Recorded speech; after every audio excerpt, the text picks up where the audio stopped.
औषध नाही, इंजेक्शन नाही, आता ऑपरेशन शिवाय पाठ आणि मानेच्या दुखण्यापासून आराम मिळवा. NC wellness centre, Naval petrol पंपासमोर, रेल्वे लाईन, सोलापूर. सोलापूर महानगरपालिकेच्या उपमहापौर ज्ञानेश्वरी देवकर यांच्या हस्तक्षेपामुळे निर्मिती विहार परिसरातील महापालिकेच्या ओपन स्पेस मधील तब्बल 25 कडुलिंब वृक्षांची होणारी कत्तल टळली आहे. जागरूक नागरिकांनी या संदर्भात उपमहापौर देवकर यांना माहिती दिली.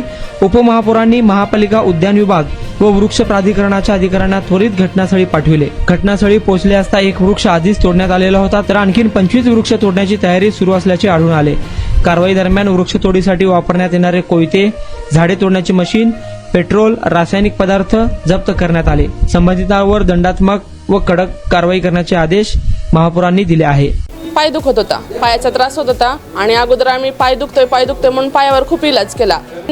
NC वेलनेस सेंटरला भेट दिली. त्यांच्या ट्रीटमेंटनी मी अगदी आता 100% पूर्ण बरी आहे. आणि मला बरेच दिवसापासून मानेचा आणि पाठीचा खूप त्रास होत होता. मी आता कुठली ट्रीटमेंट घ्यावं ह्या संदर्भात मी एनसिस ह्यांचे व्हिडिओ बघितले. इथे आल्यानंतर मला सरांनी आणि निकिता मॅडमनी ह्याच्याबद्दल जी काही माहिती दिली त्याच्यानुसार मी इथे ट्रीटमेंट घ्यायला सुरुवात केलेली आहे. त्या ट्रीटमेंटनी मला 5 दिवसातच इतका फरक जाणवलेला आहे. माझ्या मुंग्या पूर्णपणे कमी झालेल्या आहेत.